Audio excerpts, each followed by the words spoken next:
All right, we're back. Wes, thanks for joining me today. How's it going, Chris? It's going great. I haven't been on the mic for about 3 weeks, and for those listening, Wes is generous. This is our second time to record this, so we've gotten extra good, and today we're going to deliver a great episode. So, thanks again for joining me, Wes. Hey, I'm glad to be here, man.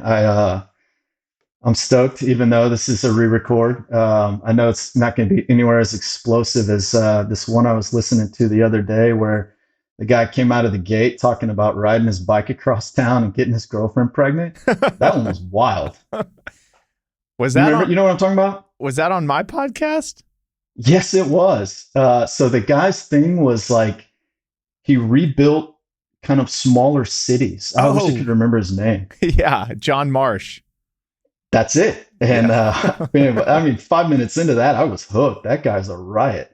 So let me That lower the expectation for this episode. It's not going to be anywhere near as his fire as one that one. liners are legendary. You can't plant potatoes and expect apples or something like that. Something about a wheelbarrow that he threw out, and I'm pretty good on my colloquialisms, but that guy was amazing. And I also listened to Fertig's a Yeah, couple days ago. Richards has done really well. Um, He is Short-term rentals something are else. interesting. They are, and they depreciate well too. They do. Maybe we'll talk about it today. Um, all right, Wes is the king of cost segregation and everything that goes around that industry and that business practice. We've been fortunate to work on several deals with Wes. That's how we met. I think we met off of Twitter, but we've been fortunate to work with Wes over the last couple of years on several of our properties. And so today we're just going to spend a lot of time talking about cost segregation and why it's beneficial and why it's one of the kind of key pillars of the real estate industry and kind of the secret to why a lot of people in real estate don't pay a lot of taxes. So let's just kind of start the 101 question is, what is a cost segregation study? So, a cost segregation study is a tax deferment strategy, and it front loads or brings to the early years of ownership your depreciation expense, and it helps offset tax payments, can also free up tax flow. And this involves an analysis of building components and reorganization of those components into various recovery periods. Uh, some of those periods can be recovered in the early years of ownership. Some you just have to kind of stretch them out. How's it different from just typical straight line depreciation? Typical straight line depreciation would be kind of, we'll call it the slow play. So you've got your industrial buildings, those depreciate over 39 years. If you bought a $39 million facility, you'd knock off $1 million a year. So the loss that you take every year, the loss through the non-cash expense that is depreciation would be $1 million, and you can take that every year, one piece at a time, through the life of the asset. What cost segregation would do would take about 20% of that 39 million, so 7 million or so, and put that in the year one loss bucket. So you're paying effectively no tax on income, assuming your income is below 7 million in the early years. So straight line is a slow play, takes a while. 27 and a half years for apartments or residential facilities, 39-year for non-residential. And then cost segregation is a more aggressive form of write-off. It takes a big chunk of your improvement basis and gets it off the books in the initial years of ownership. When you hear that, it's like, okay, why wouldn't you do this? And so that's the question. What would be an instance where there wouldn't be a good reason to do one? Is it because you're not going to hold the property very long? Are there any variables of why someone that owns real estate shouldn't do one of these? Hold period is a big consideration. If you're Okay. just going to flip it, There's no point because recapture tax is an important thing that's often misunderstood, and I'm happy to walk down that trail with you and talk a lot more about that. But that's one instance where you would say, all right, if my whole period's going to be a year, what's the point? I don't need to do cost segregation. I'm just going to buy it, reposition it in the market or market to market, and then get rid of it. And cost of the study used to be a big consideration. 20 years ago, maybe 25 years ago, it was really big four firms and not many other folks doing this stuff.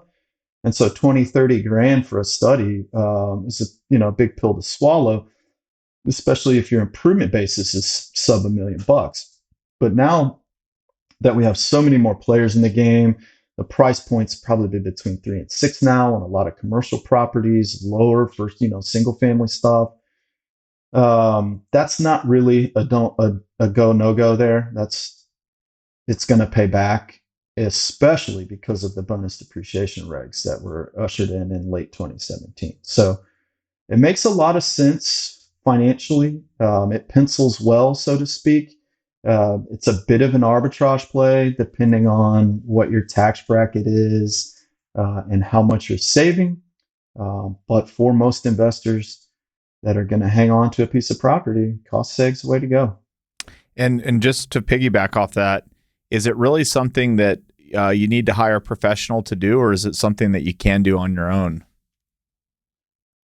Yes and yes. So I would give you two scenarios there. If it's just me, let's assume I don't know a lot about cost seg. If it's just me and I've got a rent house or two, you can read up on the principles of cost segregation, dig around, find some, how much things cost in the current market, learn about how to separate those on your own. It's not that challenging on smaller properties. You can do it yourself. There's also software out there that'll help you. But if you've got a commercial play and you're a fiduciary for others folks' money, you want to get a pro in there to knock that out for you. And can it only be done on investment properties, or can it be done on your personal residence? Can't do your house. Can't be living in it. You don't depreciate that anyway. You can take some other losses with your mortgage payments and taxes and stuff like that, but it's not something that's capitalized. Capitalized is just another word for setting it up for depreciation. Okay. And I'm assuming this follows the federal tax code. So are the rules pretty much the same from state to state, or do they vary depending on which state that you're conducting the study in? Cost segregation relates back to federal taxes. There are some states that follow what the Fed does. It's not many.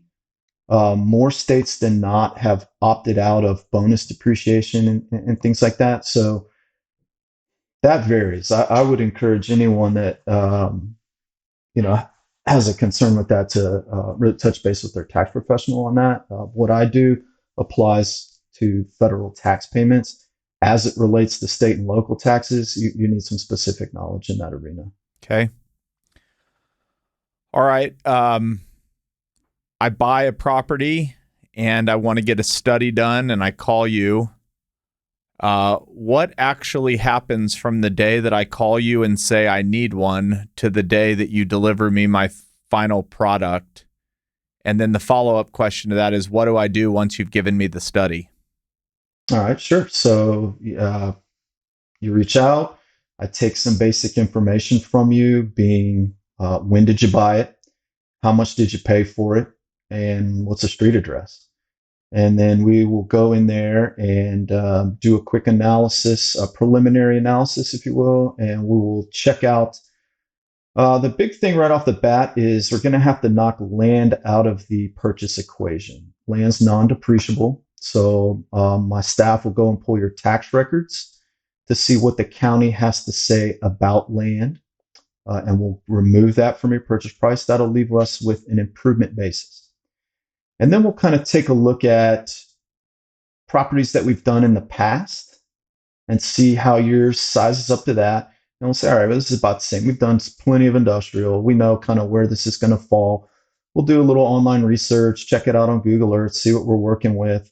And we'll send you a proposal that says, hey, Chris, we're forecasting a loss of, $1 million here.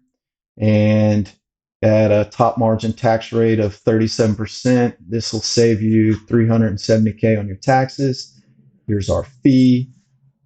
Sign the engagement letter and we'll move forward. And so we get the engagement letter back, then we go to the client and we schedule a time to actually come out and visit the property.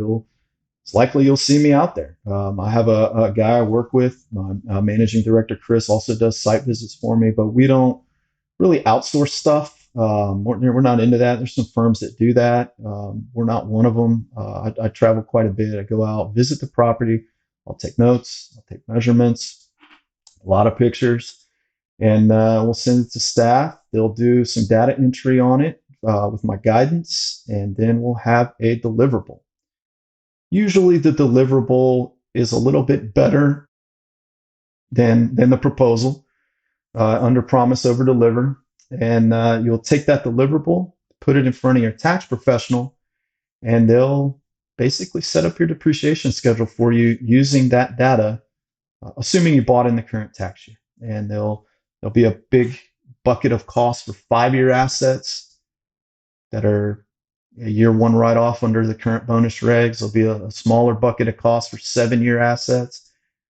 Again, 100% write-off in year one, and then 15 years, the other big bucket of costs. We could talk more about what those represent, but that's basically the data sets that we're going to give you. A value for 5, 7, 15-year, and 39-year assets. And turn that over to your tax professional. They set up your depreciation schedule, and you're going to take a big loss in year one. That loss can be distributed to investment partners through K1s. And that's if you have partners, or you can enjoy all that depreciation yourself.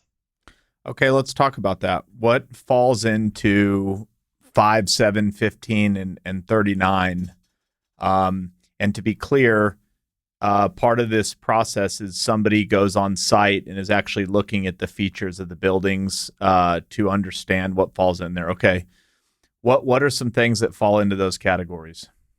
Sure. So 5-year assets are inside the building. They're assets that are going to be reclassed to 1245 assets, is what it's technically called in the IRS world there. Personal property assets. And those are going to be certain types of flooring, wood, plank.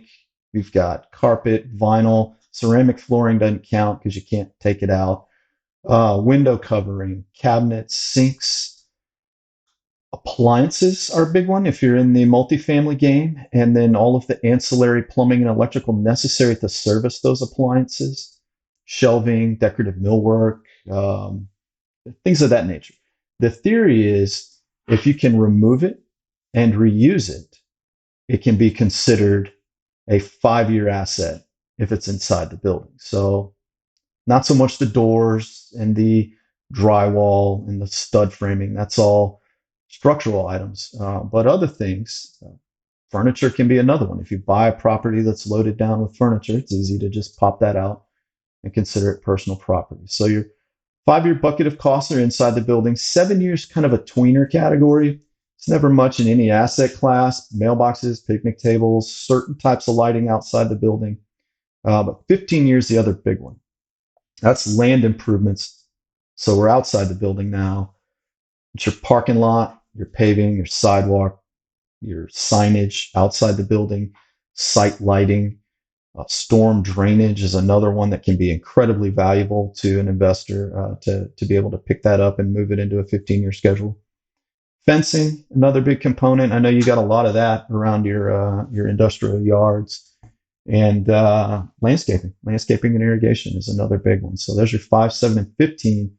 The remaining bucket of cost is 39-year if you're in the commercial space, 27.5-year if you're in residential. And this is best interpreted as the structure of the building, the stuff that you have to have a building.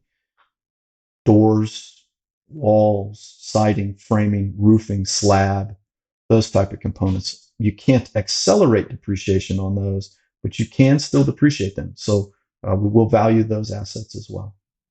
So this just came to mind. So let's just say I buy an industrial building. I'm Imagine gonna that. imagine that. Let's just say I do what I do. Um, and I'm using a really extreme example, but let's say I buy a 100,000 square foot building for $10,000. So cheap, $1 a foot or $10 a foot. I don't even know. No, 10 cents a foot. Sorry, 10 10 cents. cents a Yeah. foot. Jeez. Bargain What shopper, a man. I You mean, got come some. on. Um and clearly the replacement cost would be, let's call it, I buy it for 10,000, but the replacement cost is 10 million. How do you depreciate based on the cost basis in the building? So like if the roof would if I was to go replace the roof, it would really cost $1 million. But in theory, I bought $1,000 roof, maybe 1/10 of the building or two. How does that all work? Do you base it on the $10,000 price of the depreciation, or do you base it off what the actual replacement cost would be today? Does that make sense? It does make sense. It's a good question. We get it a lot because most often it works the other way. Investors are paying way more than what the property can be replaced for because, as you know, you're buying an income stream, not so much sticks and drywall and a slab. So here's how it works. We're going to estimate the building components and we're going to say, all right, at this current market price, here's what this component is worth. However, it's got some effective age on it. So your roof is likely pretty old. It's got some years on it. So we'll cut off, 40%, 60% of the price of a new roof so that we come up with a effective age, a value that represents something that has been exposed to wear and tear. And then that value is going to represent a small percentage of the whole. Um, let's use some round numbers here, for example. Let's say our 5-year bucketed cost is 20%. Our 15-year bucketed cost is another 20%. And then our 39-year bucketed cost is going to be the remaining 60%. So we would apply those percentages to what you paid. So now in your $10,000 example, your 5-year bucket of cost is worth 2Gs. Same for the 15-year bucket. And then the structural bucket is going to be worth 6K, but that's divided up into several other smaller components. So what we're doing is it's called a purchase price allocation. It's a little different from the purchase price allocation that you may be familiar with when you go in and acquire a property and some goodwill and some equipment. Same word, different application there. So we'll allocate our percentages that we come up with, our estimate of value of the entire structure, broken out into different buckets, recovery periods, if you will. And then we'll apply those percentages to what you paid for. Okay. Are there any materials or components of the building that, let's say, fall into a gray area where some people might say, well, this should go in the 5-year, and maybe some people say, no, I think it should go into the 7, or is it all pretty black and white? It's tons of gray area. A lot of it falls into the distribution of utilities throughout the facility. You've got a wire that's going to your refrigerator. And then, this is kind of older construction, newer construction, all that stuff's dedicated. But in the electrical system, some of it is servicing personal property. Some of it is just servicing the regular light over your head, which is a structural component. Some of it may be servicing like the nice pendant lightings over the entry counter. Let's just consider decorative. And so you can separate that electrical system based on what it's being used for. A kitchen in a restaurant is a phenomenal example. You've got to put in, just say a whole nother 200 amp panel to run a kitchen. But all of that is unique to that distributive trade or practice that's going on inside a building. So there's some gray area there when you've got to break out electricity. Water distribution is another one under the same theory and same set of components. Millwork can get gray. There's a theory that an asset that takes the life of what it's protecting. So let's take a bollard, for example, those concrete pipes out in the driveway or parking area. If it's protecting the keypad that you use to enter in your code to open the gate, it can be a 15-year asset. If it's placed right on the corner of the building and it's keeping your building from getting hit by trucks and stuff, it takes a 39-year asset. So there's some more gray area there. Like, where is this thing? What is it actually doing? How is it actually functioning? What's the use? Then we start to make some determinations on the proper asset class. Let's just I think we've kind of set the tone, so this answer isn't rocket science. I don't think. But when when we're really thinking about, okay, there's these buckets, obviously the more 5-year things that fit into a 5-year bucket, the more depreciation an asset's going to get, which is why maybe industrial, which has, it's a big box with small office and a warehouse, might not do as well as a multifamily project with tons of appliances and furniture and common areas and just lots of stuff. So I may have just kind of teed up the answer to the question, but when we think of apartments and retail, what are some of the properties that receive much more benefit from a cost seg, and which are the ones that might get less? And then I have a follow-up to that. You're seeing it well. Ones that are asset intensive, well, let's throw this one out there. There's a carve out for car washes right now. You can write the whole damn thing off in year one. It's all considered. Is that why everybody's getting into car washes? I have seen the wildest prices for car washes lately. But I mean, I prefer to tell people, not to let the tax tail wag the dog or however it goes. But yeah, man, those things are year one, see you later. Back out the land value, and there you go. There's your write off. So aside from properties with special considerations, you're seeing it correctly. The more asset intensive it is on the inside, the more build out there is, the more uniquely the property is situated to service a particular trade, the more write-offs there will be inside the building. So let's walk that through. You nailed it with apartments. Those will push like 30% to or more on the 5-year bucket of cost. Assisted living communities are another one because they kind of are like an apartment, but they also have a kitchen element to them, a medical element to them. Some of them even have a little beauty shop in there. So they're fairly asset intensive. Other ones would include climate controlled self storage, particularly if they're metal builds. All that air conditioning costs a ton of money. Can accelerate that. What am I forgetting here? Oh, medical office. I mean, those things are so expensive to build. $300-400 a foot, and it's a lot of additional plumbing and electrical and cabinetry and lighting that has to go into that building for it to do what it does.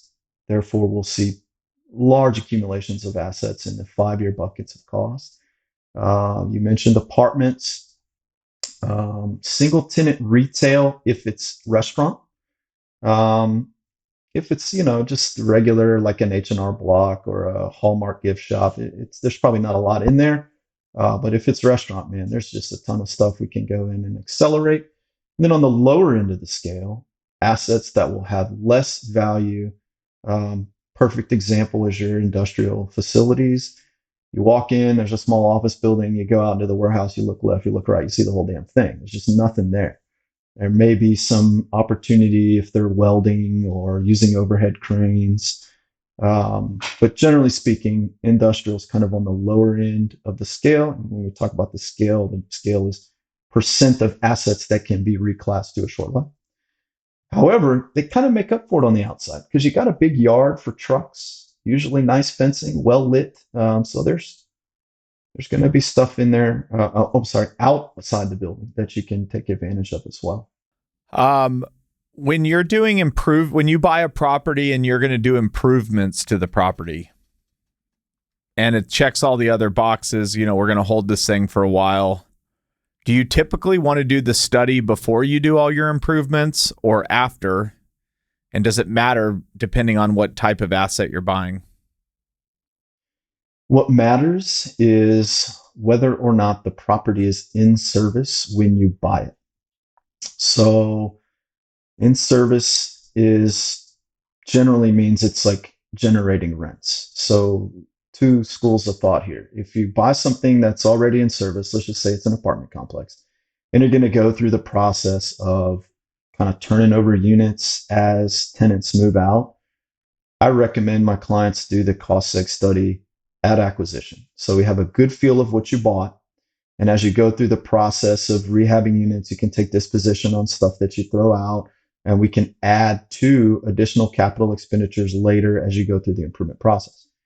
If you bought a vacant warehouse that wasn't occupied, that wasn't generating any rent, this property wouldn't be in service yet when you close. You're going to do some capex on it, put some money into the building, and then market it and get a tenant in there and start receiving rents, place it in service.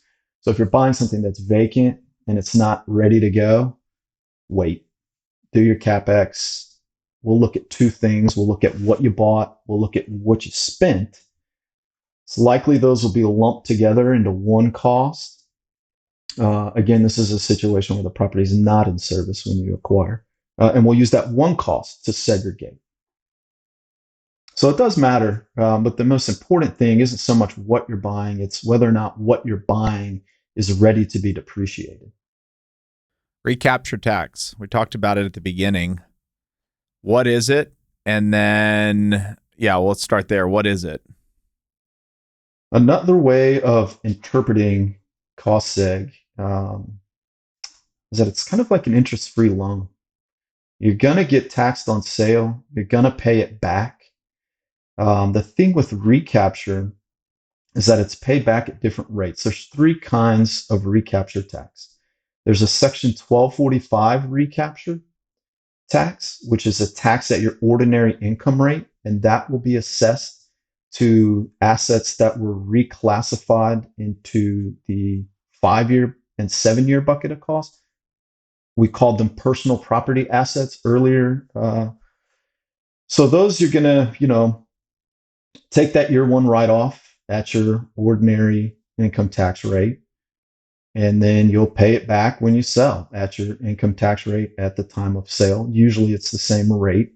Sometimes that varies. Then there's what's called Section 1250 recapture. Those are the 15-year assets. Now, that one's kind of on a sliding scale. It's going to be taxed at what you took in excess of straight line depreciation. So the good example here is if you have $15,000 worth of 15-year assets, right, and you take 100% bonus depreciation, you take them all in year one, then you've taken all of that in excess of straight line versus taking it $1,000 a year, 15 years, $1,000 a year, one at a time. So the portion that you take in excess of straight line will be taxed at the ordinary rate. The rest, capital gains. The last type is the most common one that people are familiar with, and that's Section 12, unrecaptured 1250 gain. That's going to be taxed at a maximum of 25%. That's the one, whether or not you do cost seg, you're going to pay that one. Actually, whether or not you did depreciation, because you're going to take that recapture tax on the depreciation you took or the depreciation you should have taken. So take it. Don't ever not take it. Section 1245 recapture, that's at the ordinary rate. Section 1250 recapture, that one's on the sliding scale, a little bit on the ordinary rate, a little bit on the 25% cap gain, and then unrecaptured 1250 gain. It creates a bit of an arbitrage when you look at the opportunity. There's the savings in the initial year. The payback could be years down the line or just a couple years down the line. It's what you do with the money in the interim that makes cost seg worth it. It frees up cash flow into a commercial real estate investor. That's, do I jump into another deal? Do I have free cash flow to distribute to partners? Do I take that free cash flow and do all my capex?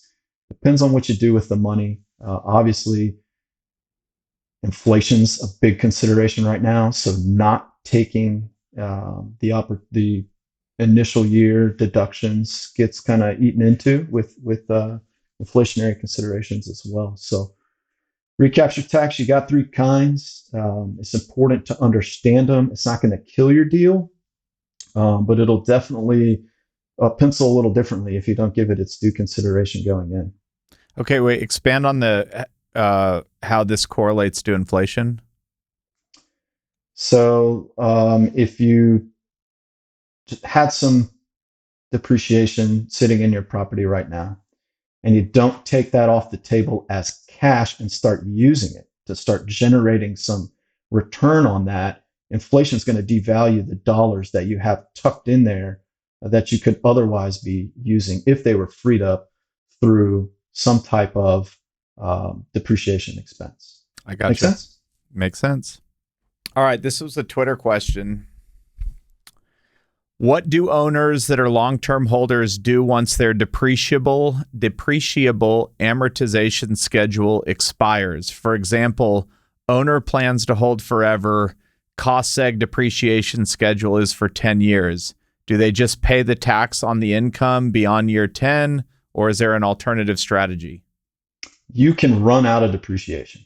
I think that's the heart of the question there is, what do I do when my depreciation's gone? And so what you're doing when you depreciate a building is every year you're going to have a different adjusted basis is what it's called, right? You got your $1 million property, and you take a little bit of depreciation expense off every year, and eventually you'll run out if you hold forever. 27 and a half years is the maximum amount of time you can depreciate a residential facility, 39 years for other non-residential, other commercial properties, take your pick. But yeah, you can run out. It can all be gone, and there's really nothing you can do about it.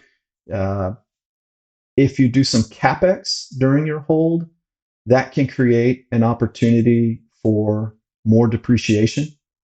But otherwise, I mean, it can all go away. And if you accelerate it, in theory, cost seg is accelerating depreciation. It will go away quicker, but it also frees up cash. So two parts to that. Is there any ongoing legislation or just anything that people should know about that's not widely obvious? Currently, no. There was a little scuzzlebutt earlier in the year about 1031s going away, bonus depreciation going away, but currently all quiet on that front. I am a member of a cost segregation society. We have a lobbyist who keeps their ear to the ground on stuff like this. So no major changes in the cost seg arena, except to note that bonus depreciation will begin to phase out at the end of this year. We're sitting in 2022. Starting in the January 1, 2023, it will no longer be 100%. It will be 80% of the short life assets are eligible for year one write-off. And then that's going to step down 20% a year until it's phased out. If the economy's in the shitter, I wouldn't be surprised if they re-upped it, because the government has understood well for a long time how many jobs are tied up in construction and real estate. And tax incentives are a good way to keep that ball rolling, to incentivize people to build. I mean, really, it impacts everyone from the lawyer doing your title work to the guy, swinging hammer on your capex. So I wouldn't be surprised if it got some life pumped back into it. But nothing on the front right now that's going to impact it in any major way. All right. I think we've kind of covered cost segs. I mean, is there anything that I didn't ask that was obvious that people should know, besides the fact that they should, as soon as they're done listening, pick up the phone and call you and get on your calendar? Stop that. One thing I like to do from an education standpoint is talk to clients and investors about how important land value is when they're making the decisions on depreciation. So land can't be depreciated. And we've got to remove it from that purchase equation. We touched on this briefly at the beginning of the call. The current guidance from the IRS is that you pull your tax records and go with what the county has to say. The IRS considers the real estate investors to be a little unsophisticated in that arena. I disagree with that. I think they're some of the most intelligent, particularly when it comes to valuations in their own market areas. So don't hesitate to drill down on that. You certainly don't want to just throw like a blanket 80-20 at it. 80% improvements, 20% land. Check the county tax record first. Maybe the county says it's 10%. And you've just saved yourself an incredible amount of money, because the lower the land value, the higher the improvement basis, and it's the improvement basis that gets segregated. So let's say the county's high. They're wrong. They mass appraise all the time. They run algorithms. And as you know, you go from one side of the street to the other, even in the same zip code, and the land values can be wildly different. So then what do you do? I've had several clients first check your appraisal. Sometimes they'll call it out separately. It's not standard practice, but sometimes there will be a land only valuation in there. We can reference that number as well. It's substantiated and defensible. But if there's not one, you can hire an appraiser to go out there, explain your situation to them, tell them you've got this high land value from the county. It's killing you on how much depreciation opportunity you have, and let them take a look and pull some comps and see if they can get that value down to something more representative of actual current market conditions. You can also get a BPO, broker's price opinion, that carries some weight. The trick here is to make sure the land value that you elect is fair and defensible. In the unlikely event of an audit, it's going to be the first thing they look at. So I don't like it when we see these crazy high land valuations and there's really no justification for it. Coastal clients, sorry, you know what you're getting into, right? If you buy something in Malibu, the land's just nuts. Right? Same thing for New York. But mid-market America, if it's anything over 20%, look hard at that number, because it's going to make a big impact on how much of that property you can depreciate. So that's the biggest thing I think maybe that we didn't touch on, was just land valuation. Careful consideration to that is always warranted. You can really save yourself a ton of money if you go in and make sure you nail that number, and even lean it towards your favor if it's justifiable. Okay, maybe one follow-up to that then. I'm going to try and ask this the right way. You mentioned like Malibu, where it's all in the land pretty much. But let's just say, doesn't matter where you are. I guess the question is, is everything predicated on the year that the study's done? So what I mean by that is, let's say you buy a $10 million property, and at the time you bought it, it was, let's just use the 80-20 rule for simplicity. It was 2 million land, 8 million improvements. But by year 9 or even year 7, the area's boomed, and now the land is basically worth 10 million. Like the land price has just shot up. How does land price movement during the life of owning it, if at all, impact the cost seg that was done in year 1, or is there no impact? No impact. We're analyzing what you bought at a specific date and time. Yeah, so that land can move around. I mean, good for you, because it's a hell of a lot of appreciation going on there. Land's capturing a lot of value in that scenario, but cost segregation and asset depreciation is a snapshot of a moment in time. It's what you bought and when you bought it. Okay, one more question while we're on that thread. I buy an office building. God bless office in certain places. But let's say I bought it, 6-7 years ago. I did my cost seg. And then the pandemic hit, and I'm in a market that office isn't doing so hot, and I want to convert it to residential. And so I do that. Can I do another cost seg again once I've converted the use, made it into a totally different use case and obviously done a lot of CapEx work, or is it a one-time deal? Yeah, no, if you do CapEx and you're converting use, absolutely, man, because you're going to spend millions on converting an office to residential. I've seen a few.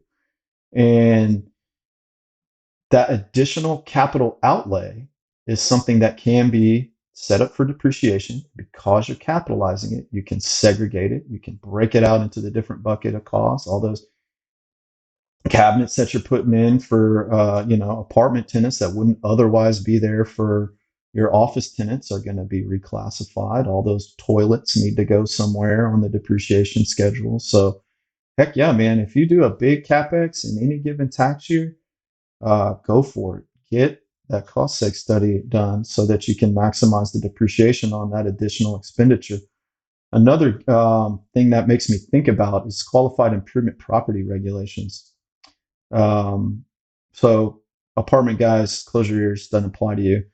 All you guys out there with commercial properties that are non residential in nature, there's a carve out right now called QIP regs, qualified improvement property regs, and it allows you to reclassify structure that's inside the shell of the building from what would generally be 39 year to 15 year. And because that 15 year is under 20 years, 20 years is the cutoff for bonus depreciation, the year one write off opportunity there is enormous. We saw this in your facility on university. I don't want to throw out the tenant name or anything, but you benefited greatly from this regulation because of that TI expense on that building. We were able to things that would otherwise be structure, like the doors, the drywall, fire suppression system, interior lighting, basic interior lighting, because it's inside the envelope of the building, because these QIP regs are in place, qualified improvement property regs, we reclassed it to 15 year and took bonus on the whole thing. So massive windfall if you're doing capex inside a building. If you're expanding the building, different situation. You need to be inside the envelope that you bought. But that's another thing that I hope your listeners are aware of. And if they're not, do a quick read up on that. It may help them out quite a bit. I think we nailed it. Home run out of the ballpark, man. This was fun. I enjoyed sitting down and chatting with you. It's always a good time to see what you're up to. I'm Yeah. digging the vacation beard all the way. You got your 1 week beach glow. That's good too. Hey, I'm gonna do a charity auction, and if you don't mind, I'll probably app the podcast. I'm gonna auction off some pickles because I just finished jarring my first batch of pickles for the year, and I'm gonna auction them off and raise some money for the Galveston Bay Foundation, and hopefully that gets a little bit of traction. You're the man. I try. You do whatever you want to do with the podcast. Cool.